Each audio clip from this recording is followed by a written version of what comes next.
Yeah, don't let them say different. Yeah, study working hard for that bank. Yeah, she fine with it. Yeah, don't let them say different. Yeah, study working hard for that bank, bro. 5'5", my type, and she well known. Bad bitch, big bank, that's a combo. Shorty worth $1 million when she throw that back. Throw that ass back like a quarterback.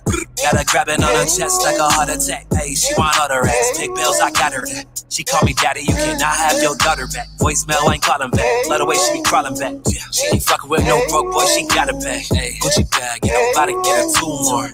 When you clock out, baby, I got the 2 door. Come here, baby, you mine. Let's not waste no time. I ain't come for no fights. Here for one night. And we are back. Welcome to another edition of the Sports Port. I am your host, Brian Barnaby. I am joined by Tony. What's going on, man? Yo, not much. How are you, Barnes? Pumped to talk some NL East. How are you? Dude, I'm so amped. This is your day.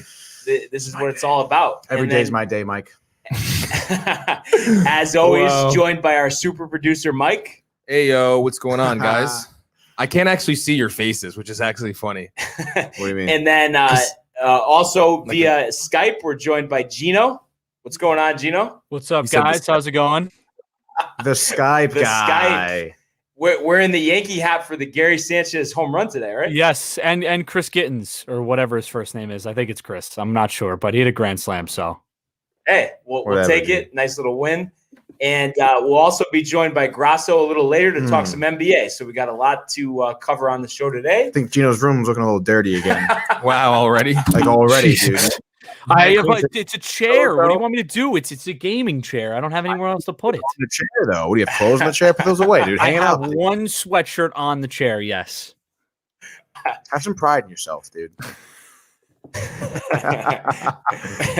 But so as we've been doing, we've previewed all the divisions. We only got 2 left. Both are in the East, so both close to home. And obviously we're excited to talk about that. And we're going to do the NL East today, and we're going to start with the Mets. And they had a very interesting offseason, a lot of hype going into it. The new ownership, and then as well as he was very active. Steve Cohen on Twitter, kind of pumping up the fan base, getting them excited after all these years of the Mets, not spending monies with the Wilpons and this and that. And, they made a bunch of moves, highlighted by obviously the trade for Francisco Lindor. We previewed the other side of that last week. And, obviously that was a big move for them. They also add James McCann, Carlos Carrasco, who came over in the Lindor trade, as well as some other signings, Kevin Pillar, Tejan Walker, and Trevor May.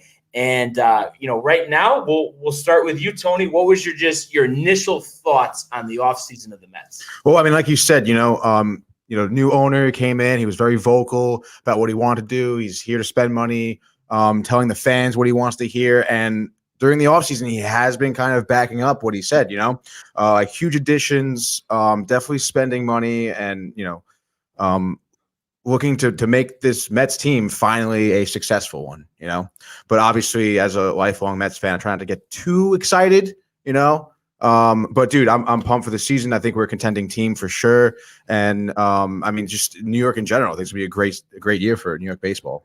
Yeah, absolutely. And, they needed to make a lot of moves, make somewhat of a splash after not making the playoffs last year, and really just trying to get, the fan base pumped up. We'll bring in Gino here. What was your just initial thoughts on, the moves the Mets made? They did a great job. I think, after the Mets didn't sign Bauer, they missed out on Springer. A lot of people were like, oh, same old Mets. This is a terrible offseason. We were supposed to come in here and spend $1 billion this offseason. And I think that's just very short-sighted and not looking at the big picture. I think that not signing Bauer and signing Taijuan Walker, or I'm pretty sure that's how you say his name. I'm not entirely sure.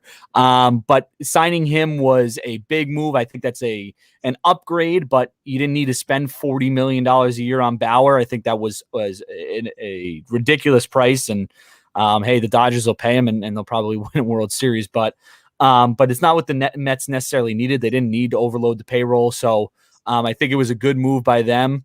And then, they signed, it looks like they're signing JBJ. So that is obviously another good move for them. Again, a cheaper option than George Springer. So I think that, while they didn't spend all the money in the world and some Mets fans are upset about that, I think that they did a really good job. Yeah, no, I definitely agree with that. And, overall, I'd say, adding to the guys they've already had, like the Conforto, Pete Alonso, Dominic Smith. Obviously, we know all about Jacob deGrom, a lot of firepower there. So I think, the group as a whole is strong. I do just think, though, there are a few question marks. The first one that comes to mind, you have Marcus Stroman. He accepts that qualifying offer after opting out last year. That was almost kind of a surprise. I don't know what you kind of thought about that. Were you expecting him to be back, or? I was. Absolutely. Okay, yeah. After the opt out. So that was interesting. So how is he going to pitch? Coming off, not playing last year.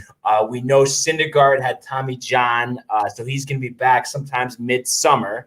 And then I think the biggest question mark for me, I think the rotation will be strong. How's the bullpen going to fare?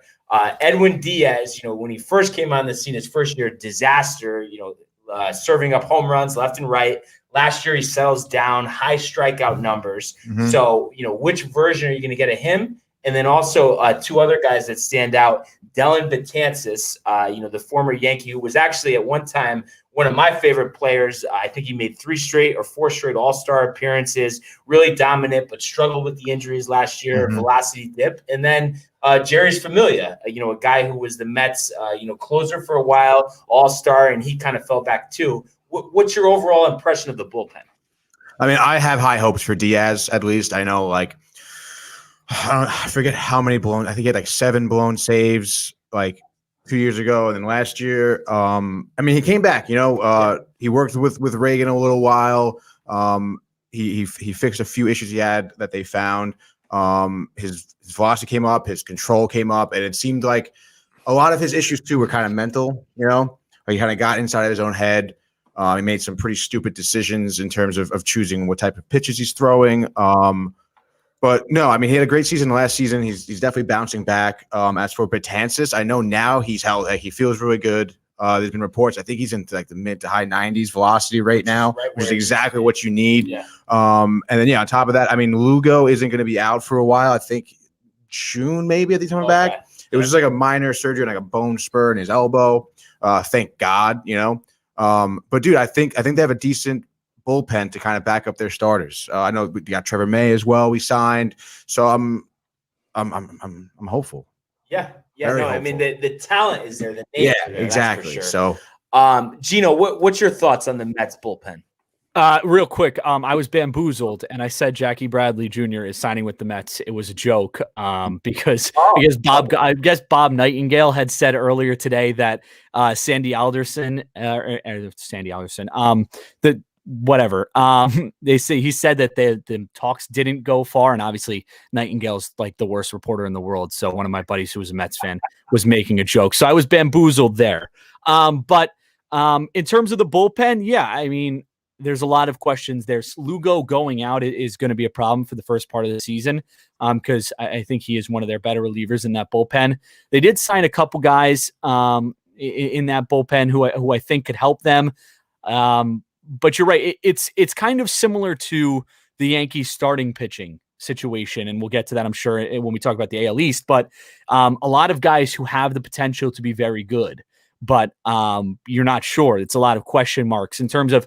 I know you guys, Stroman accepting the qualifying offer. I think once the Mets got sold, that was something that really intrigued him. And I think if the Mets do not get sold, he does not accept the qualifying offer and he's out somewhere else. So that just shows you the power of just selling the team and Cohen taking over has. But in terms of the bullpen, listen, as a Yankees fan and Dellin being a former Yankee, I would love to see him do well. And who knows? Edwin Diaz, obviously he's had a couple of bad years, but he had one of the best seasons out of any closer in recent memory, when he was with Seattle before the Mets signed him. So the potential is there. It'll just be a matter of, if he can kind of settle the nerves and get out there and just kind of be himself again. Yeah, no, I definitely agree with that. And I think really the biggest thing offensively is going to be what Pete Alonso are we going to get? He breaks the rookie home run record in 2019. Last year he falls back, but we've seen before guys have that sophomore slump, Right? And then as well as it was a shortened season, so you have high expectations for Alonso this year. Oh yeah, like we mentioned. I mean, historically, like rookie of the years, their sophomore year, like if it's not as good as their first year. I mean, like think about being a young player in the MLB and you have this blowout first year. You're the fucking man, and then you're like, dude, I gotta follow this up like hard. Like people are expecting a lot from me. Like. It's tough, and I think he picked a pretty good season to not have a great season, given that it was shortened. So I am expecting him to have a bounce back year, looking more like his rookie self. Gino, would you agree with that on Alonso, that you're expecting, a pretty solid year out of him? Well, yeah, I think, I think one of the biggest things that Tony said was that kind of he was expected to be this big guy. He was expected to be, after his first season, to be the guy. And everybody was talking about him, about the King of New York. He was all New York, and, the whole let's fucking go Mets thing, the whole, him just kind of taking the face of the franchise over.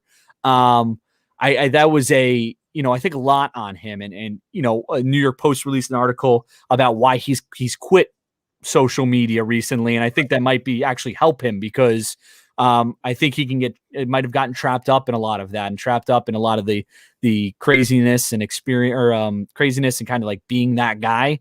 And now we can just finally just kind of focus on being Pete Alonso and going out there and playing well for the Mets. Yeah, Gino's a bully on Twitter, guys. I am a bully on Twitter. Ooh, man. Oh.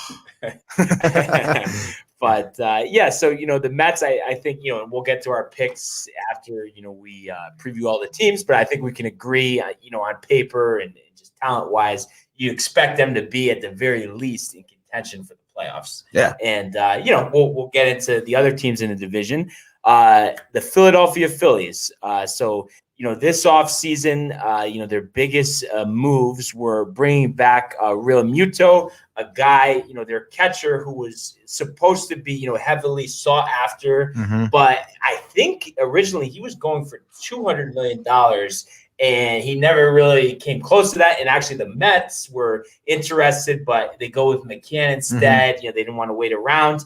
And then I think an underrated move that, doesn't get a lot of press is bringing back Didi Gregorius.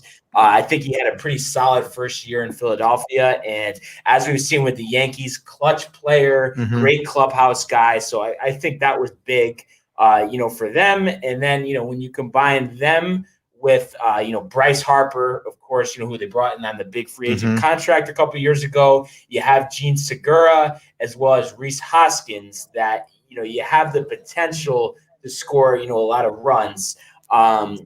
What's your thoughts on the Phillies, as far as their lineup is concerned? Well, yeah, kind of like you said. I mean, they have the power they need now. Like signing Didi and Real Muto again was huge, and that obviously took a lot of money. But they kind of have that power. I think they have currently the longest postseason drought. I think right now, right in the NL East. Yeah. Okay. Yeah. That I think so. So like obviously like. Philly hasn't been doing well. They also have McCutchen is back in the lineup. I think he played today, did pretty well. He went 1 for 2.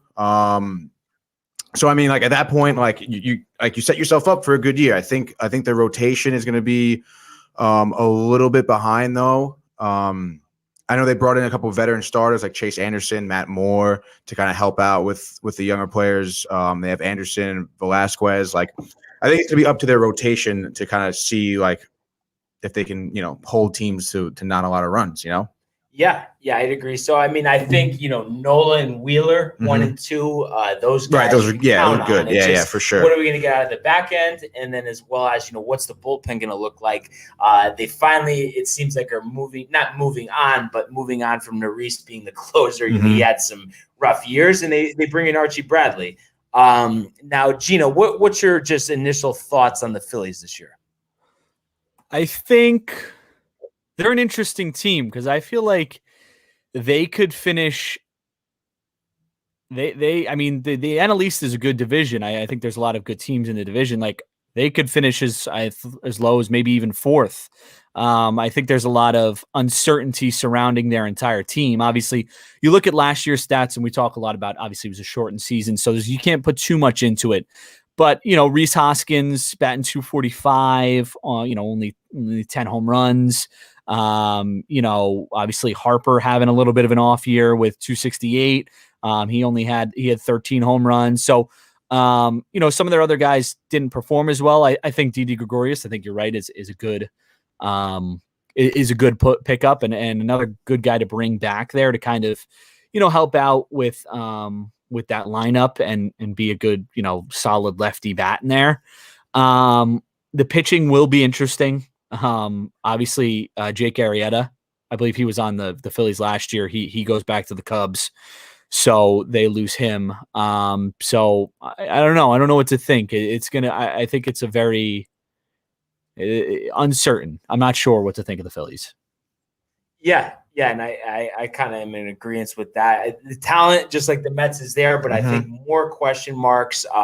And one guy that kind of stands out to me is Scott Kingery. I think he plays second and short. He gets the pre-arbitration extension and really has not looked good. He was a highly touted prospect, so that's a question mark. And then actually center field, they're not sure what they're going to do there. They actually brought back Abdul Herrera, who at one time was supposed to be the best player on the team, and just fell completely off the map.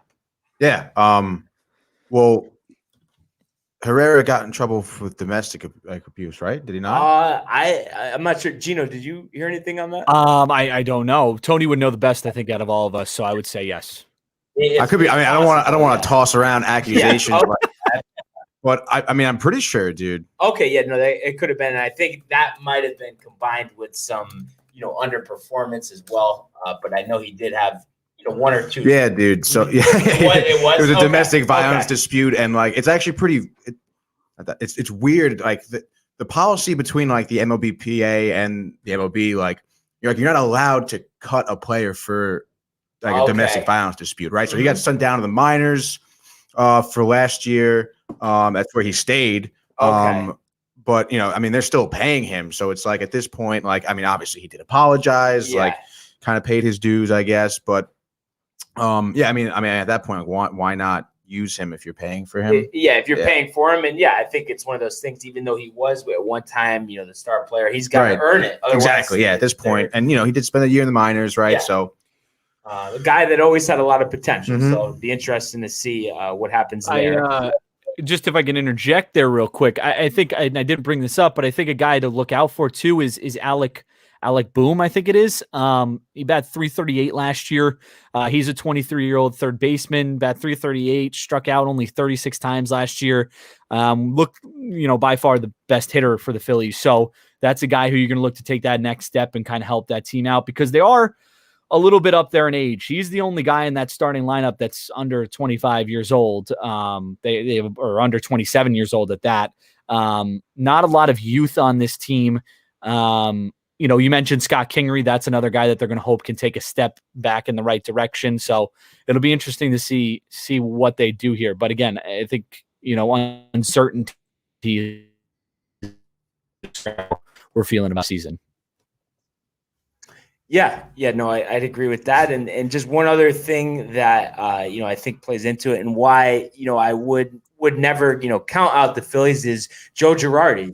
I think, as we saw in New York, he's a consistent manager and he got a lot out of some Yankee teams when they were in between. I think it was 2013 and 14, they missed the playoffs and he'll get some 85 wins, even though the talent, they really needed a reboot. So I've always, respected him, as a manager, and I'm sure he wants to get to the postseason finally with the Phillies. Yeah, that's a good point. So, we'll see what happens there. And then, on to another team in the division, the Atlanta Braves, who we saw, in the late 90s, early 2000s, dominate the division. And last year they returned to winning the division, and they actually added Charlie Morton in the offseason, which I think was a very good signing, and a guy who's always been underrated. I mean, you look at him, he pitches well in the postseason, and he, they didn't have to pay him too much. Obviously, he's up there in age, so I think that was big for them. And, the rest of the pitching staff, I like Max Fried. Ian Anderson, the 3rd overall pick in 2016. Last year was his rookie year. Looked great. I like this rotation. I think the biggest wild card is going to be what's Mike Soroka going to give you after that Achilles injury last year. He looked great 2 years ago. Yeah, he did. I mean, I think that's obviously like a very reasonable kind of questionable, what Soroka's going to give you. I mean, the man's young, though. He's 23, right? So yeah. I mean, you would think like his Achilles will be fine after, kind of the offseason and stuff like that. But I mean, it's funny. We kind of talked about our first 2 teams making a lot of moves in the offseason. The Braves are a team who really didn't make many moves. And I mean, like, they really don't have to. I mean, they won the division 3 years already in a row. So it's like, they're coming back with their same team, great pitchers, great power. And obviously they're expected to be one of the favorites. So. Yeah, and I think one of the biggest things, the reason why is because of the youth and guys with a lot of ability. We've seen Acuna already get that big deal, and he's looked great. Albies, and Austin Riley at the 3rd baseman. He's a guy, I think they're expecting to take the next step. And then you also have Dansby Swanson, who was a 1 overall pick, I think, for the Diamondbacks. And so, a lot of ability there. My biggest question, though, is the bullpen. I don't really see, you have Will Smith, AJ Minter, and Jackson all in the mix for the closer spot. So I wouldn't be surprised if they add someone maybe even late in spring training to kind of round that out. We'll see what they do. Gino, what's your thoughts on the Braves? I love the Braves. I love the Braves. I think they didn't really. There wasn't much to fix. They had a really good season last year, and in the seasons prior, and they have a young developing team. I think adding Charlie Morton is a really good move. Connecticut boy. So he while is getting up there in age, had a really good season last year. So I think they made moves to kind of bolster their team a little bit more. Bullpen is a little bit of a worry, but that offense is loaded, and just Freeman and Albies and Acuna is that's a fun team to watch, and a team that you look out for is we talk about the Padres and the Dodgers as real contenders. The Braves always seem to be around there. They may not have the same type of rosters, but they get the job done. And then just one other guy too, Travis d'Arnaud. It's funny, that must sting a little bit. Yeah. Oh yeah, dude, it does, bro. Whatever, guys. But no, a guy who didn't look that great, and at all on the Mets. He kind of sucked, actually. But now looks pretty solid. It's like what Daniel Murphy, and add it to the list, right? No, really though. But it's all right, dude. I'm past it. No one cares anymore. And the Mets have a great team, like you said. So nothing to worry about. No hard there. feelings, Gino. And then, on to another team in the division, the Washington Nationals. And they're kind of an interesting case. They win the World Series to the surprise of everybody after that terrible start. And to rally to win, I mean, that was just an amazing story. Nice seeing them beat the Astros, of course. But last year, injuries really took a toll. They go 26-34, last in the division. And I think the biggest 2 reasons for that were they lost Rendon. He was a huge part of the lineup for years. And then Strasburg only makes 1 start. Right. So kind of hard in a shortened season with that stuff being said to really take a serious look at that and say, okay, so going forward, they're not going to be good. And they also return Ryan Zimmerman. He's probably the longest tenured National on the team, great leader. They trade for Josh Bell. What are your thoughts on the Nationals this year, Tony? I mean, I think they're kind of the most like tossed up team. I feel like they could be good, or they may just have a bad season like they did last one. But with them being healthier, I guess like in theory, like on paper, they look better. They look good. Okay. Like, you have Juan Soto, right? You have Justin Turner as well. I mean, they have the bats, they have the pitching rotation. Like, they should be good. I'm not saying they're going to be a World Series contending team, but I mean, they're definitely going to make noise in the division for sure. It's funny, like just talking about all these teams, like I'm realizing now how like competitive this division really is, which is crazy. And it's a shame because I'm sure, after, playing each other 19 times each, everyone's going to beat up on each other. And we'll get to the last team we're going to preview, but they might unfortunately pay the price for that. Yeah, really. And then, I think the rotation, I mean, the talent's there. Strasburg, Corbin, Scherzer, and they signed Lester in the offseason. So that's deep. It's just, Corbin goes 4.66 ERA last year. Scherzer 3.74, his highest since 2012. So looking for those guys to rebound. Gino, what's your thoughts on the Nationals this year? I like the Nationals too. I think obviously last year was a weird season. Losing Rendon in the middle of everything that happened and not sure when you're going to start, not getting, a full spring training, not getting, all the things. It didn't add up for the Nationals. It added up to a bad season. It was always going to happen, it seemed, of course, with the injuries as well. But I think now with some of the additions they've made, listen, Corbin and Scherzer, I think will rebound. They have, a good bullpen.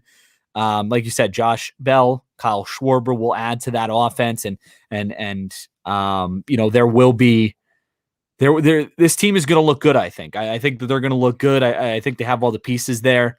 Again, like you said, it is a little bit of an uncertainty because you don't know how a lot of this is going to play out. But based on track record, these guys are good players, and they have a true good lineup, good rotation.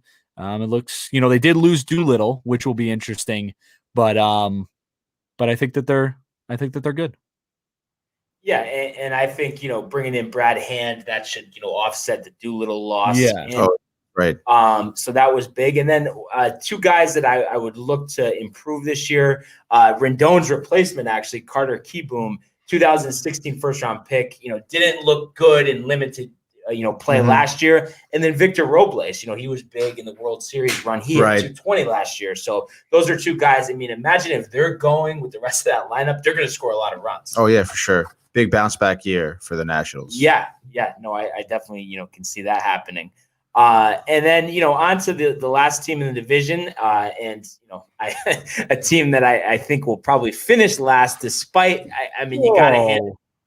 You got to hand it to them. The Miami Marlins, they make the postseason last year after the whole roster goes on the COVID list. Don Mattingly, what a job he did. And it's funny, you look at this team and you really don't know many of the names on top of it. So, hats off to them.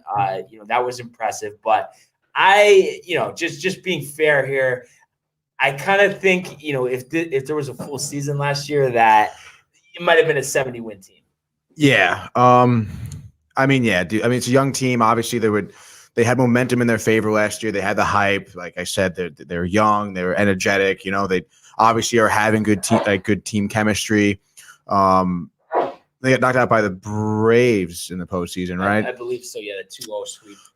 But they beat the Cubs, right?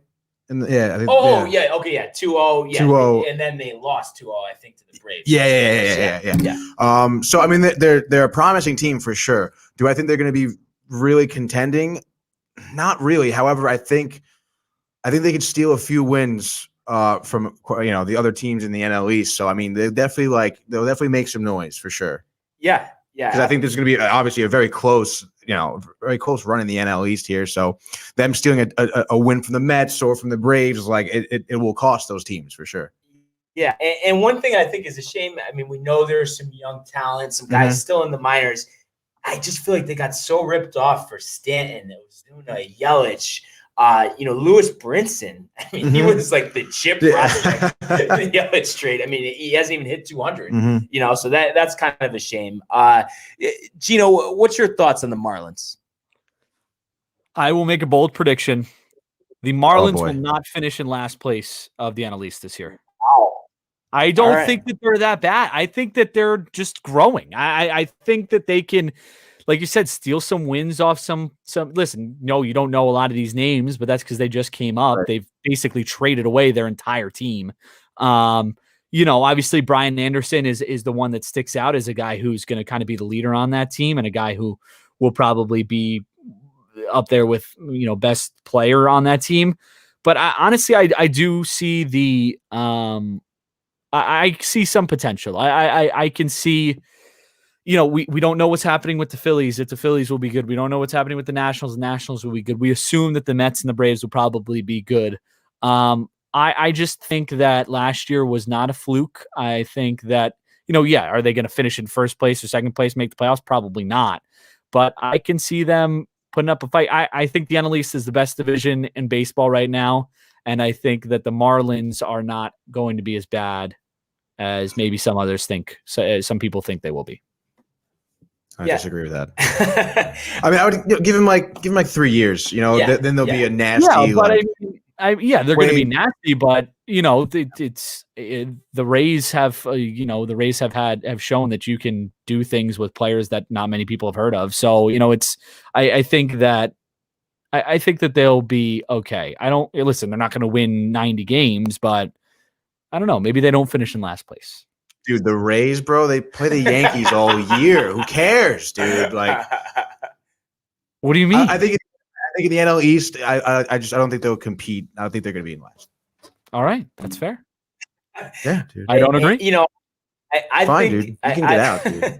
I think the pitching, they have some guys that pitched pretty well last year. I'm not concerned about that. I just think the offense isn't going to be there, and for them to score runs, they're going to need veterans like Starling Marte, Jesus Aguilar, and Corey Dickerson, guys who have had big years before. But are they finished though? That's kind of the biggest question. Yeah, I think like you mentioned, it's obviously a much longer season now. I don't think they'll be consistently getting those runs. I think would be the issue. So, yeah, no.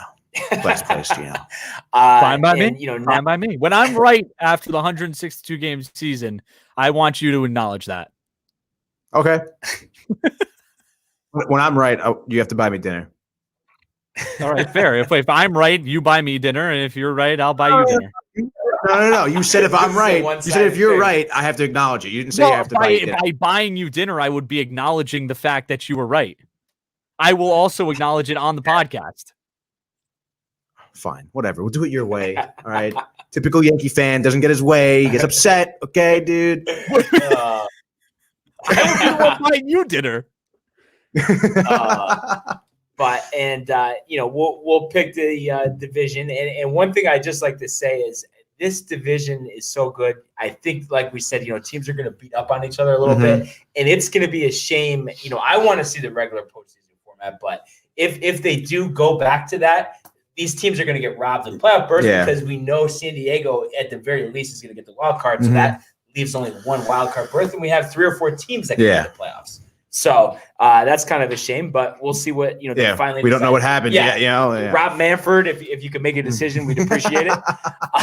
We'll buy you dinner if you can make a decision. But on to the division picks. And I'll start with you, Tony. Who do you got, dude? I'm gonna go with the Braves. Like we said, Braves didn't make many moves. If it's not broke, don't fix it. Obviously, they're going to have way more of a harder time to win the division, but they have done in the past 3 years, and they weren't even projected to do that well, which they aren't projected to do as well again this season. So I can see them winning the division. Also, I don't want to jinx anything. So I wonder if that plays into it more possibly. Yeah, probably. Gino, who do you have?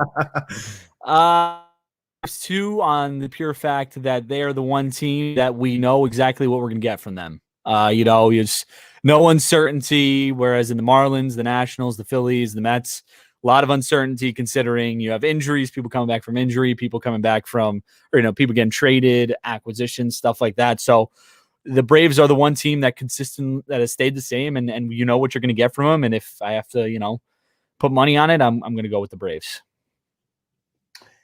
And I'm going to go a little different here. I'm actually going to go with the Nationals. I think a lot of guys around, and I think Juan Soto is just a complete stud. He's probably going to win the MVP in my mind. I mean, his swing is amazing, and I always liked him after he hit that home run and brought the bat down to first base in the World Series. That I thought was funny because who was it? Did Altuve do it first or Correa? No. Fuck, dude. It wasn't Correa. It was the Blue Jays. Bregman. It was Bregman. It was Alex Bregman. I thought that was so funny, dude. That whole thing. I really liked that. So But I think, like we said, the NL East, it's going to be probably the most competitive division in the majors. So looking forward to watching some of their games. Yeah, for sure. I'm kind of pissed no one hit for the Mets, but whatever, guys. Oh, you didn't ask me. You didn't ask me. Mike, I kind of know who you're going to say. But does Mike even count, bro? What are we talking about? Who do you got? This is gonna make Tony listen. You said no one picked the Mets, right, bud? This one's for you, bud. The Phillies, baby. Let's go. I'm shaking over here. Maybe a Bryce Harper MVP too. Oh, gross. Yeah, dude. That's a loser. Get a haircut. Oh man. Someone's jealous. But so that we'll wrap it up for the NL East, and I cannot wait. And I know Gino and Mike are very excited for the AL East preview tomorrow. For the Yankees. Oh yeah, so pumped to talk about that.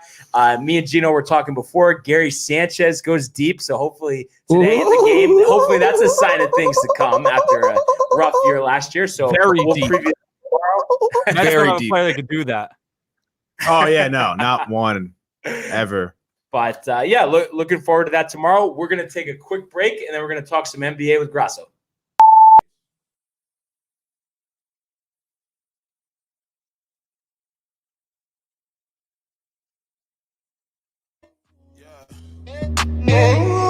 She fine with it, yeah. Don't let them say different, yeah. Study working hard for that bankroll. 5'5" my type, and she well known. Bad bitch, big bank, that's a combo. Study worth $1 million when she throw that back. Yeah, throw that ass back like a quarterback. Gotta grab it on her chest like a heart attack. Hey, she want other ass. Big bills, I got her that. She call me daddy, you cannot have your daughter back. Voicemail ain't calling back. Love the way she be crawling back. Yeah, she ain't fucking with no broke boy, she got it back. Hey, Gucci bag, yeah, I'm about to get her 2 more. When you clock out, baby, I got the 2-door. Come here, baby, you mine. Let's not waste no time. I ain't come for no fights. I'm not here for one night. So throw that ass back. Throw that ass back. Throw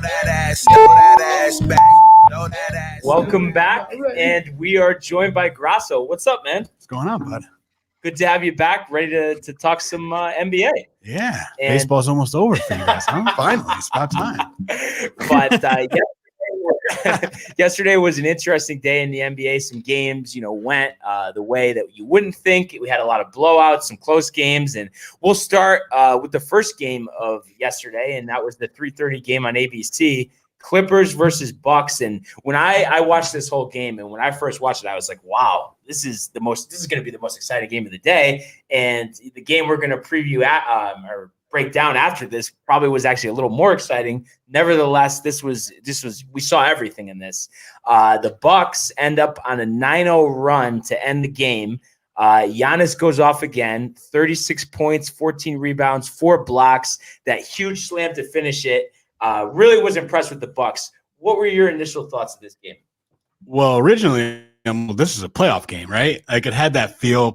Everyone was physical. Players were playing defense, which we don't see too often. But close first half, and the Clippers pulled away a little bit in the third quarter. You thought maybe they'd pull away with the game, but the Bucks just came back in the fourth quarter. I mean, the final 8 minutes, Giannis 17, Clippers 10. Yeah. So I mean, that's what won it for them. Giannis and Middleton played all the defense on Kawhi and Paul George down the stretch, which really that was the key there, stopping those guys. And I'm kind of surprised they didn't do anything different. Paul George pull up threes from 27 feet. I don't know, like, did he want to prove something after his bad playoff performance? Hated those shots down the stretch. Yeah, I mean, at least run a screen and roll and try and get Giannis or Middleton off of him. Try and get a little mismatch going. A little disappointed with how they finished it. I'd rather Kawhi have the ball in his hands over Paul George too, any day of the week. But yeah, Giannis made some big plays. That block on Zubac was huge. Yeah. And then, the dunk and the little hop at the end. That the capped thunderous slam. Yeah. We were a little rough on Giannis, yeah. Last week. And I think he's watching it. He's watching our episode too. Well, He has to be watching us. And that's what happens when you go from a 5-game losing streak to a 5-game winning streak. Just like that. So that kind of changes. You start dunking and hopping down the court. Right. You start listening to people who know what they're talking about, and then you actually do what they say, and then you become better. Seriously. And one thing I just was, like you said, it seemed like momentum shift. We get a 21-7 run by the Clippers to end the third, but then they get outscored 28-19, don't score in the last 4 minutes. So that really surprised me. Gino, what were your thoughts on this game? Well, if Kawhi Leonard and Paul George can't score in the last 4 minutes of the game, that's a serious issue for the Clippers. I mean, I don't care. Hey, listen, the Bucks are good. They're a good team, but I mean, Kawhi and PG got to get to the line at least. I mean, you look at the stats from this game, and I think that's the biggest thing that stands out to me. The Clippers got to the line 7 times in this game total. The Bucks got to the line 22 times, made 17 of those free throws. That's, the Clippers were 6 of 7, so that's 11 points right there. That of discrepancy. So you got to get to the line at least. Get some. If you can't get anything to fall, drive the lane, get some fouls. But yeah, we called out Giannis and he dropped 36. I mean, also probably wasn't a good look for him that Chris Middleton outscored him the other game. That that's probably not a good look for Giannis. But yeah, I mean, they've looked good. Giannis just, he took over in this one, and this is the thing though, and he could do it in a regular season game, but I want to see him do it, game 5, 2-2 game 5 of a playoff game, or go to the finals and do it in the finals, 2-2 game 5 or something like that. This is fine. We knew he could do it. It's about doing it in the playoffs. Yeah. No, we've definitely, seen them struggle, blow some leads in the playoffs, but I have to say, I just feel like he's so talented and just could really score on anybody in the paint when he wants that. I'm going to give him the benefit of the doubt, and I think that they can be a problem in the Eastern Conference playoffs. I think they definitely can beat Philadelphia. The Nets is going to be tough, but I just think, everyone wanted to sell them down the river after this rough stretch. I think, they're going to be a problem in the playoffs. I know everyone here, kind of has been down on them. After this 5-game winning streak, after this big win yesterday, has anybody's mind changed in the slightest about the Bucks moving forward? Well, I think they're still a second-round playoff team. They're probably going to get knocked out by either Brooklyn or Philly, or maybe even someone else, maybe a Miami or a Boston if they sneak up. But, yeah, the thing last night, the Clippers were letting Giannis get 2 feet into the lane almost every possession. And if you do that, he is too talented and too big to stop him once he does that. But if you keep him from getting in the lane, then there's not much he could do. So you just got to bring that double quicker. The Clippers just couldn't figure that out last night, and Giannis just kept getting in the lane. The Bucks, I think they are who they are. I mean, we'll see what happens in the playoff comes, but I think they'll lose to either the Nets or Philly. What about you, Gino? Any different thoughts on the Bucks after this 5-game winning streak? Not really. I mean, obviously they get Drew Holiday back in the middle of this, so that was obviously good for them, although he ate much. But, I mean, they won 5 games in a row, but who did they beat? They beat the Thunder while scoring 100 points against the Thunder. They beat the Kings, who are, we'll talk about in a little bit, but the worst defense in the NBA and the worst defense in NBA history. They beat the Timberwolves. They beat the Pelicans, which was obviously a good win, obviously a battle with Zion. But listen, the Pelicans are in a Western Conference that is significantly stronger than them. They're not even a playoff spot. Obviously, the Clippers is a good win, but do you think the Clippers are going to lose if perchance the Clippers and Bucks made it to the finals, right? You think Clippers are going to lose a 4-game series to Giannis and Chris Middleton and Dante DiVincenzo? I don't think so. So, we'll see. They have the Grizzlies coming up, the Nuggets coming up. We have the Knicks, who are basically the best team in the East right now, apparently. So we'll see what they can do. For me, it's not about the play. It's not about the regular season. We've seen they can score. They win 60 games in the regular season. It's about doing it in the playoffs. Yeah. No, I definitely agree with that. And just one other thing from this game. I mean, and we talked about how the Clippers, they ended up beating them the second game, but I think they lost to the Grizzlies by 28 last week.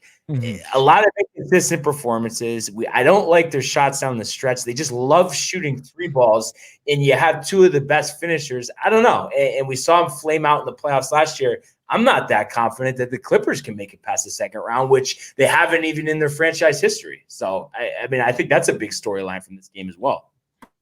Yeah, I mean, this is the thing with that's the other thing. I mean, we talk about the Clippers. We say the Clippers aren't, fantastic. Okay, so what, say the Clippers, you think the Clippers are the 5th best team in the West. That means there's 4 teams that easily, I think, could beat the Bucks in the West. And they had to get to the finals first, beat Philly, beat the Nets to get to the, the NBA finals to play anybody in the West. So again, great. We know that they can perform in the regular season. Let's see it happen in the postseason. Yeah, and it'll be interesting to see, how both teams play down the stretch. And on to another game, which ended up being one of the craziest games yesterday, if not the craziest. And you look at it first, the Hornets versus the Kings. I mean, the Kings are the Kings, as we know. A lot of talent on the team. But the Hornets, after struggling the last couple of years, LaMelo Ball, this year has had a great rookie year, the 2nd overall pick. They've played well. And yesterday, they don't have Gordon Hayward. They win by a score of 127-126. But the way that this game played out, first of all, PJ Washington drops 42 points. I mean, I don't know about you guys, but I'm not too familiar with PJ Washington. I mean, I know he went to Kentucky. Lottery pick last year. Yeah. But, he hasn't made a name for himself yet. So that, just pops off. LaMelo does his thing, 24 points, 12 assists. Malik Monk with another 21 points. And actually the go-ahead and one at the end. But that's not even the craziest part of all this is that they were down 8 points in the final minute and end up winning this game by 1. It might be the biggest collapse I've ever seen, if not just one of the biggest. Go watch Houston Rockets. T-Mac 13 and yeah, he had 13 points in 10 seconds by himself, Barnes. No, I saw that, but just a recent memory. But, okay. You can't be just saying that stuff. Obviously, though, just a crazy collapse for the Kings, but. I don't know about you guys, but I like this Hornets team. Now, I'm not saying that, they're going to even win a playoff series, but just, we've seen them struggle for so many years. I think they're a solid playoff team with a lot of talent and a lot of upside. Yeah, they're very young, very talented. They're not going to win a playoff series. I'll pretty much guarantee on that one. Make the playoff. Yeah, they got a chance to, fall in at the bottom and then get swept probably in the first round. But, they're a young team. LaMelo gets to pretty much do whatever he wants. That's great for a rookie point guard, right? Let's let him go out there, make mistakes, have good games. Yeah, PJ Washington, 42 points. The Hornets have young guys. They're kind of unproven. You don't know who's going to bring it every night, but it's good. This team, look down the road 3-4 years, this might be a team with more legitimate playoff hopes. I think they're finally on the right I think track. so. Yeah, they definitely are. Yeah. I agree. They're definitely going. And you tune in any given night to a Hornets game, and it's going to be fun basketball to watch. It is a lot of fun. And we saw them beat Malik playing well. That was exciting. Gino, what was your thoughts, just on the game and the Hornets in general this season? The Hornets have been great. Like you said, the Hornets are a lot of fun to watch. LaMelo, Malik Monk. Like you said, we talked about him the other day. Kind of forgot he was on the Hornets. Now he's kind of at about 20 a game, I feel like, in the last 3-4 games. So they're getting a lot of production out of him. They, like you said, they've been fun to watch. You never 8 points last night. He had more points from the Miles Bridges, the Malik Monks, PJ Washington, LaMelo. So they have talent there. And LaMelo also getting the ball out. On the Kings' perspective, though, this is a problem, man. Listen, they don't have a lot of leadership on this team. But if I'm blaming this loss on anybody, I'd probably blame it on Harrison Barnes. Not because he did anything wrong, but because as the veteran in that team, you can't be other guys. These other guys are young guys. You got Buddy Hield, De'Aaron Fox, Marvin Bagley the third. They're not older guys. They're not guys who've been in the league this long. So you can see that happen in them. But it's Harrison Barnes. Harrison Barnes has seen this. He's played for teams. He's played in the playoffs. Got to get on the guys and be like, listen, he's got to be more of a leader in this situation because they need somebody to take direction in this situation and kind of take hold of the reins and lead them on the court. Obviously you have a coach, but in Luke Walton, but I think Harrison Barnes probably needs to step up. Somebody's got to get in that huddle and be a voice of reason and a leadership voice on the team and on the floor. And I think that should be Harrison Barnes. And this shouldn't be happening if they do have a leader like that. Yeah, I think a lot of the things you just said are some of the problems that are going on in Boston right now. It's just no one's stepping up. Accountability. you need that to win games in the NBA. Yeah. And, to go back to the Hornets, they remind me of really is the Knicks. Those are two young teams right now. They need those young guys just develop, and they'll probably play about 500 basketball, and they have bright futures. Yeah. Yeah. And those teams are fun to watch. And it's funny because the Kings, just on paper and you're looking at the players individually, they should be somewhat near that, but they're not even close. And I think, obviously the players play the games, but I just don't see how Luke Walton is helping these players develop and making them better. I mean, we'll see how he finishes out. I was just going to say, what about Luke Walton? Why isn't he on the hot seat? Absolutely. I'm just saying, I feel like, as a player, there has to be a voice in the locker room that isn't, Luke Walton, because a coach can only do so much to, get on the players, it's, there has to be a locker room leadership as well on top of Luke Walton, because obviously Luke Walton is the head guy at fault for the Kings being so poor defensively, but somebody's got to take accountability, like we just said. And I'll go ahead and say, I think that guy's got to be De'Aaron Fox. I mean, this is his team at this point. Exactly. It's time to club. I don't care how old you are. Your roster's young. I think it's time for Fox to get up in there and be the captain of this team. Yeah, I agree. Yeah, that's fair. We'll see, what happens with them. And then just a couple other things from yesterday and the weekend. The 8 o'clock game on ESPN last night really wasn't close from the start. Lakers 117-91 over the Warriors.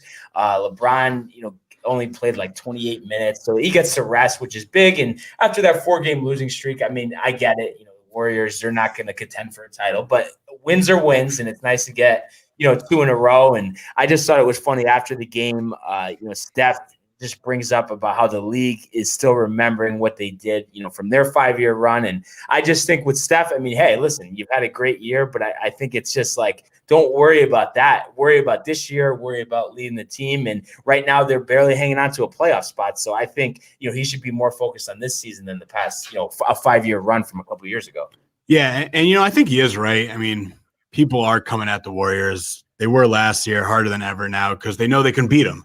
It's nice to beat the Warriors now, because not a lot of people in the NBA can say that. But, getting back to Curry, I mean, this team, I don't expect them to make the playoffs. And once Klay Thompson got hurt, I really didn't think they would anyways, with a lot of the emergence in the Western Conference, like the Suns, Portland, all these other teams. But the Lakers, they just came out here and stomped on them, and they did not take their foot off the pedal, because we saw not too long ago they got to a big lead against the Warriors, and the Warriors came back. Right. So they didn't let that happen tonight. Markieff Morris kept his word. Yeah. No, he did. Yeah. Gino, any takeaway from the game? I mean, I know, like we said, it wasn't even competitive. But yeah, I think we are starting to realize. Listen, in this game. Steph didn't get a ton of points. He had 16, but we know he can drop 30, 40. He's done it already this season. Plenty of time. Losses. I think we're starting to see. The Warriors this season will depend on how well Draymond Green plays. He played 13 minutes in this game. He had 6 points. Not great. And obviously they're getting production from Oubre and Eric Pascal, but nothing from Wiggins either. 3 points in 22 minutes.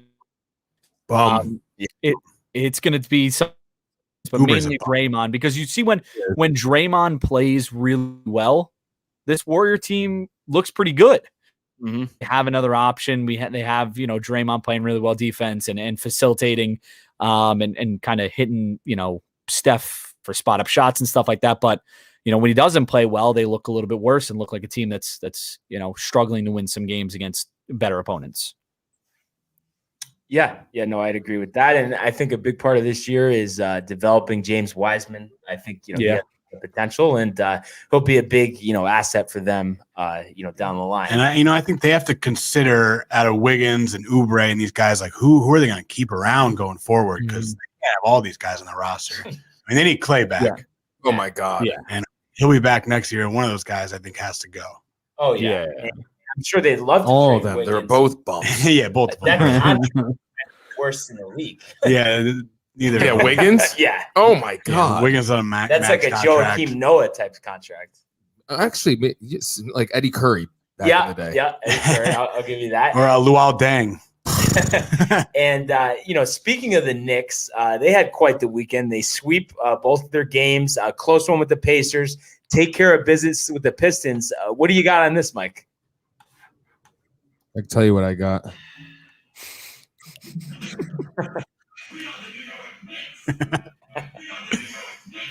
That's right. New York is a party right now. The Knicks. Go New York, go New York, go. Honestly, dude, it's awesome. And it's 3 in a row, and it's above 500, and we're looking like a young, scrappy, hungry team. They all look like they like each other. Everybody doesn't care who plays or, everybody. And we know who the leader is. Talking about the Kings, you want to know the difference between that shit organization and us? We know who the leader is, at least, and it's Tom Thibodeau. And then that's why I'm saying it's like last year, Julius didn't have Tom. And I'm on a first name basis, by the way. Julius didn't have Tom. So we got De'Aaron with Luke over there with the Kings. Luke isn't a leader of men. Tom is. So there's the difference right there. Last year, Julius Randle couldn't accept this role. He had the same type of role, couldn't do it. This year, he's an all-star. And Thibodeau's proven his worth. And I'm so stoked to see where this team goes in the future. People are talking about trading for Oladipo, Barnes, right? Yeah. They could go piss off for that idea. Please. Yeah, I don't get why people are so obsessed with him. He's I don't know. He's great, but dude, he's not like What's up with Knicks fans wanting to trade for? I have no idea. Trash players all the time. I have no idea. I have no idea. But how about a Bradley Beal rumor? Like at least someone decent. That's fine. But we've talked about this. The Knicks need to hold pat, but still. That's a terrible Oladipo. Why? I know. And not that he's terrible, but it's just there's no point to give up stuff for him. I mean, I think you have enough to work with there. Still pulling for Kevin Knox over there in New York. Let's see if he can get back in the rotation. Future starter. Knox, if you're out there, bud, if you're listening, if you're watching, dude, I got you, bud. Got you. I believe in you. I believe in you. And then, before we get on to the games tonight, Gino must have been pumped about that win in Brooklyn on Saturday. I mean, we basically just watched an NBA Finals preview. The Mavericks are on a tear. They're on a tear. Aren't they out of the I promise you the Mavericks will make the playoffs. This is better than their record shows. The majority of their losses come from when they had COVID. Since they got done with like the COVID and losing players and losing man time, I think they're 8-4 or 9-4 since then. They were 7-3 or something like that before COVID. This Mavericks team is good. I was impressed as hell with KP defensively because I think that was a big conversation while he was hurt. Mavs were playing better defense. People, us specifically, were talking about his defense and whether, it would be worse or better. They played really good defense. And honestly, listen, they didn't have KD, they didn't have Kyrie. So, but they held Harden to 4 points in the second half. I think that's a great defensive job. Jalen Brunson has been phenomenal. Love Jalen Brunson. He's been a real spark and a real key to that offense. When he's on the floor with Luka, it seems like Luka's, been a little bit better, and has been open up Luka a little bit more. But I thought they played really, really, really impressed defensively at how they played, even without having to play against KD and Kyrie. And, listen, reports, or according to what, people have said on Twitter, they have the 30th easiest schedule remaining. So I think us maybe, I don't know. They obviously have a tough hill to climb, but they're 2.5 games out of 5th place right now. So, let's go and get in the playoffs and see what noise they can make. Yeah, the Mavs are definitely a playoff team. We knew this coming into the season. I don't think they're top, but they're right there. And to your point, Gino, you talked about Jalen Brunson. Do you think Luka Doncic is better when he doesn't have to handle the ball as much? Well, I think so too. I think so too when he doesn't have to bring up the ball and he can kind of go off ball and get the ball off ball and then kind of create a little ISO situation or play pick and roll off that or something like that. I from what I've seen this season, 10 times. He just looks 10 times better when Brunson's on the floor with him, which is okay. Listen, I don't care how he has to get the points. He balled out the other night and, got some very, good respect got mad respect from James Harden. Listen, whatever the Mavs got to do to make sure that KP and Luka thing can work out there, that's fine with me. And as again, I was extremely impressed with KP. I thought they played it really, really well. And again, there's a big difference between what they had to face against the Nets and what they had to face against the Sixers. And I think when, there's not a guy clogging the paint, or there's not a big man in the paint, and Luka can get his in the paint, and they can work that pick and roll, I think that's huge for them. So definitely a big win for them. Also, they didn't play Dwight Powell at all. Willie Cauley-Stein did a really, really good job in the middle there. Again, impressed with him. So really good performance. And, if they could finish off here, they have a game, I think, against OKC, and then another winnable game, I think. Yeah, they're the Magic and OKC before the All-Star break. So if they can win those two games, get a couple, 19 and 16, I think it would be, that'll be a really, really good jump going into the final, stretch of the season, the final half of the season. Yeah, no, I'd agree. And one reason why I like them is also, their division. I think, they should win that hands down. They're the most talented team. And that kind of, transitions into our next game. The Spurs actually lead the division at 17-12. And, that comes at a surprise to me because, we saw them struggle, finally snap that playoff, streak they had of making it every year. 25 years. I mean, it was insane. I mean, Popovich, we know what he does. They're quiet in the West right now. They're a great team. Yeah, no, they've been playing well. Like I said, 17-12, leading the division. And tonight they have a big game. They're hosting the Brooklyn Nets. And, we just talked about the Nets. They got their winning streak snapped over the weekend. But like we said, Kyrie was out. Now he's going to be back. KD's still out. But we've seen what Kyrie can do when he's paired with Harden.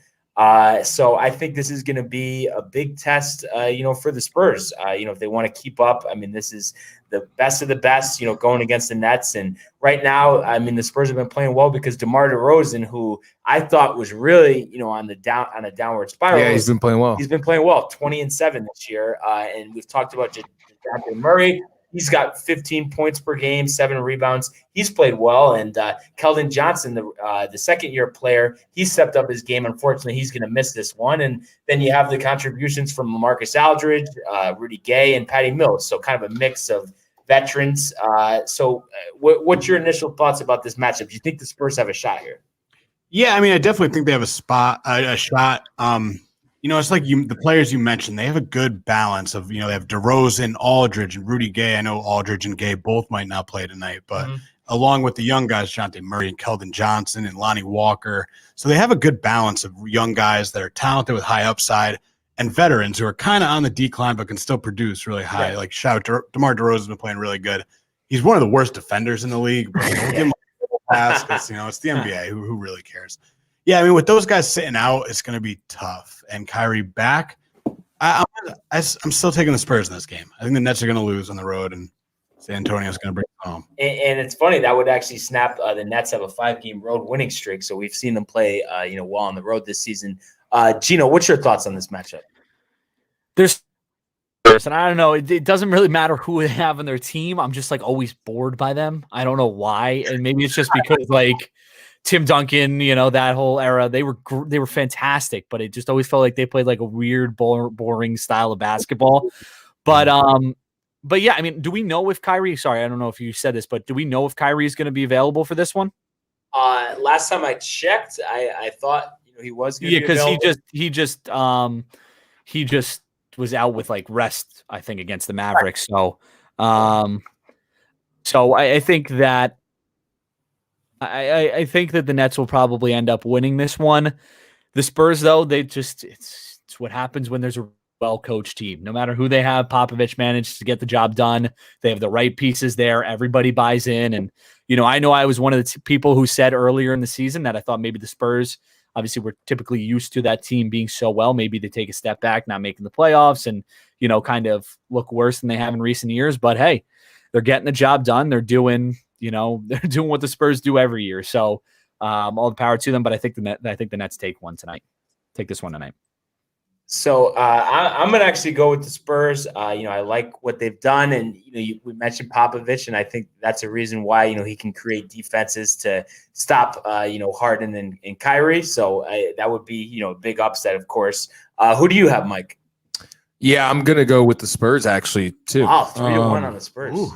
I just want to see the Spurs continue. I to have success this season, and I've always been a Spurs fan, but Kawhi did them dirty.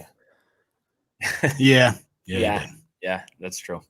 And then another game tonight, the Bulls, who come in at 15-17, and honestly, for the Bulls, a team we've seen struggle. They bring in Billy Donovan to coach the team this offseason. I think 15-17 for a team that's not expected to do much at this point is pretty respectable. We've seen Levine have some huge games. So they're going to be hosting the Denver Nuggets, who come in at 18-15, got off to that tough start this season with, wins and losses. So they've really been up and down. We've seen them have their great games. We've seen them have their bad games. Right now they're in 8th in the West. And, going into the seasons, we didn't think that they were going to finish 1 or 2 in the West, but I figured, 4 or 5, at worst. So 8th is a little disappointing. We've talked about Jokic. 26.7 points per game, 10.9 rebounds, 8.5 assists. He's just a complete machine out there, and really one of the more underrated players in the NBA. Just when you talk about national attention, we all know he's good, but he's not talked about a lot. Yeah, Jokic is the driving force for the Nuggets, and we talked about how we thought the Mavericks would be a little better. The Nuggets we thought would be even better. I thought this was like a top 3, like with the Lakers, the Clippers, the Nuggets were going to be the best 3 teams coming off the the Western Conference Finals last year. Yeah, and at 18-15, it's very disappointing. And Jamal Murray off to a slow start. We thought maybe he'd be a guy that could score 25 a game in a season because he plays like that in the playoffs. Usually guys are the other way around. Right. So we want to see it more consistently from Jamal Murray and the rest of this Nuggets team.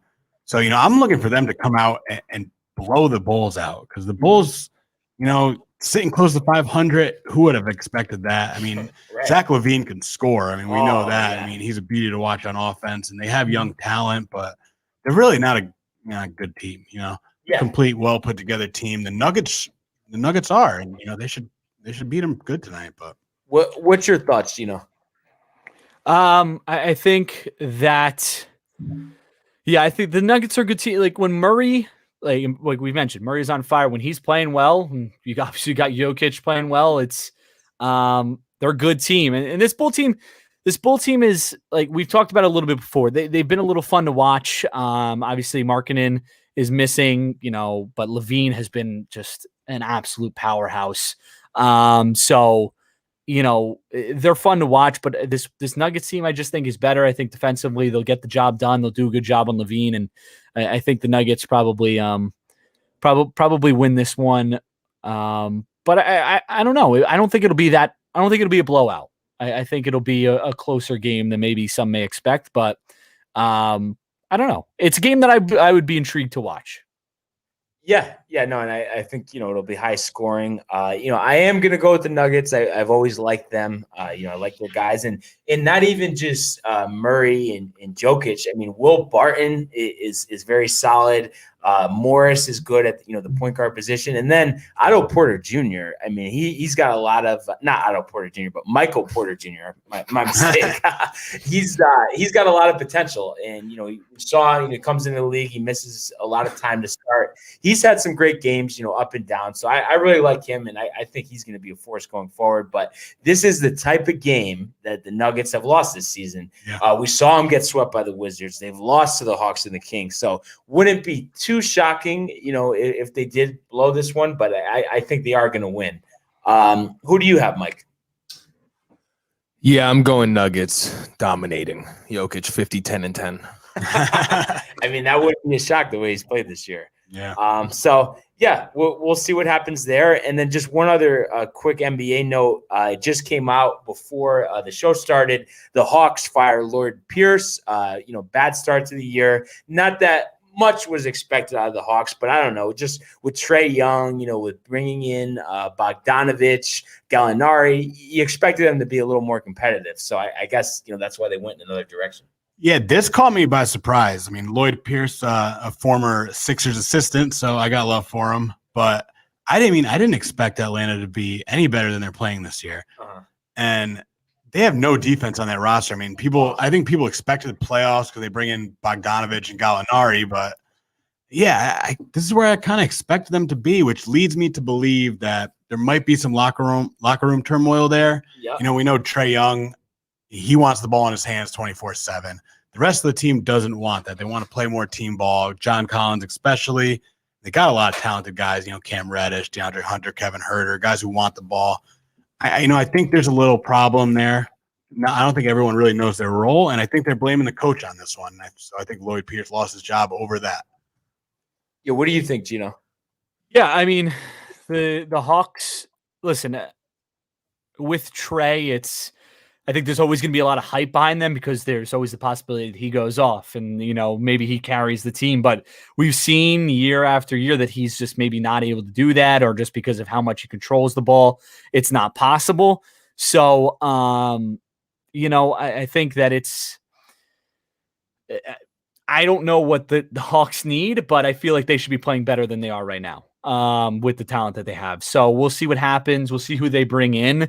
We'll see if they handle Collins better or if they end up trading Collins, because I know that was some talk, a couple weeks ago. So I think this Hawks team is about to go through another transition, which unfortunately for them is, it feels like they were building up, and now they're kind of taking a big step back. So we'll see what happens with this Hawks team. But, probably the right move to fire the coach and see if they can get a new voice in there.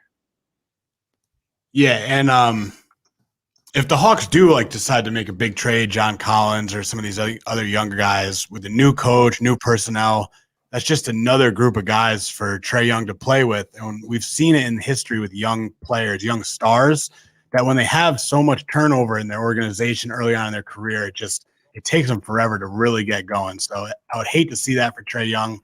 So hopefully Atlanta can figure this out. Yeah, no, you definitely like to see that. Yeah. What do you have on soccer from the weekend? So this is, we're going to probably save soccer for Tuesdays and Fridays, but we do have a comment on soccer that I want to just talk about. Tolino 99, which if it is who I think it is, love you. He said, big, ugly Everton win today. Yeah, it was a big win today. Everton get a 1-0 win over Southampton. But again, we'll talk about that tomorrow. What we're going to try and do with soccer is save it for Tuesdays and Fridays. Tuesdays, we'll kind of recap and talk about some of the maybe midweek games. And then Fridays, we'll talk about, what to watch for on the weekend. But we'll talk more about the Everton win tomorrow. We'll go a little bit more in depth. So come hang with us tomorrow too.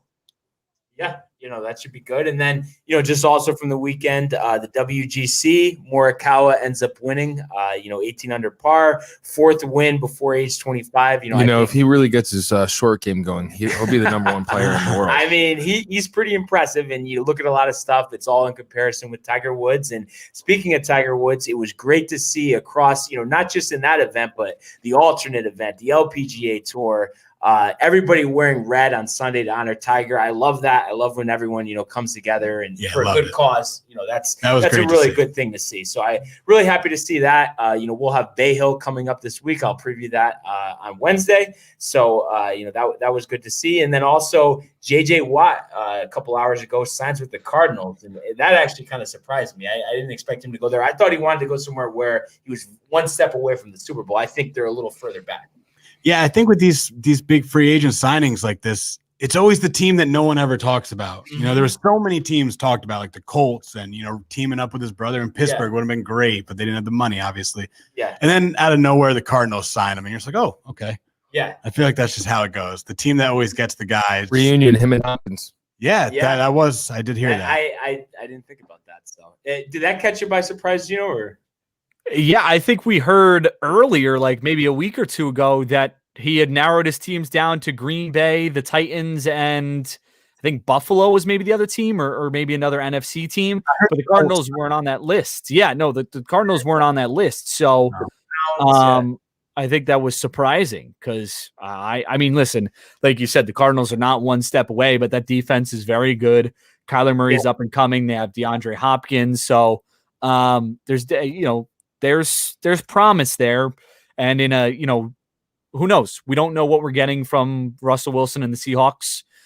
Obviously there's been reports coming out that, he doesn't want to go anywhere, but who knows because of the reports of being traded, wanting to be traded. We don't know where we're getting from the 49ers. You assume the Matthew Stafford Rams will be good, but again, uncertainty there as well. So uncertainty across that whole NL West division. So maybe he brings something to the Cardinals that take them to the next level and they get to the playoffs and do something, but I can't see it right now. And this looks like a deal that came down to one thing and one thing only: money. 2 years, $31 million. Cardinals paid him the most money. Yeah, no, yeah. He's not the 20 sack guy anymore. Nah. He gets a lot of pressure, but he's not a star. Good player, but he's not defensive player of the year. I'm glad the Jets didn't do it. Yeah, no, that would have been a lot of cap space for someone. Would have made more sense. So I feel like we've covered a ton today. Anything else anybody has to add? Oh, one thing actually. Yeah. June 14th, right? June 12th. Oh yeah. Aaron Carter, Lamar Odom in Atlantic City. Who wants DTV to take you there? I think you do. Yeah.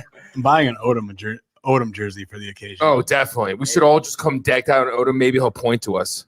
Yeah, How many different teams did he play for? Did he play for enough for us to get a different jersey? Clippers, Heat, Lakers, Mavs. He bounced around. Yeah. Gino could wear the Mavs one because he's a cornball. No, and he didn't play for them, but he signed with the Knicks, and then. Oh yeah. I'll get that one. All right. That was kind of funny, but you think he'll want to party after? Dude, I don't know. I wanted to take it easy just for his well-being. Yeah, maybe we shouldn't do that. But looking forward to that. So Matthew, what up, bro? We miss you. What up, Can't Matt? wait to see you Can't tomorrow. wait to see you tomorrow, man. Gino's gonna be here, right? Gino will be are you in the coming studio? in Studio. He's frozen. Yeah, I'll be in Sounds studio like tomorrow. All right. Nice. Looking Full forward house. to that. We'll have a great episode tomorrow. Also, it is March, and March Madness starts today. There's college basketball playoff games today. I'm very excited. I love this. Big South, I think, starts their playoffs today. So keep an eye on the conferences. Lots Good old American Ace. So we'll look out for that. Yeah, we're gonna talk about it tomorrow. We'll add that. That's crazy that someone didn't add that to the rundown. I don't know. Oh. I mean, it's the Big South. Who cares about the Big South? Whoever comes out of there is not going to win. Though March Madness. Yeah. But we do still have one, like we said, AL East tomorrow. Pumped to one talk more about day. It. And and also one more thing. Sorry, it's the longest closeout ever. whatever, probably, right? No, we've had longer. That was Friday. Wednesday live after the Sports Port at 6:00. Oh yeah, screen time. Make sure you guys come to. So. And that'll do it. Good night, everyone. Thanks for joining.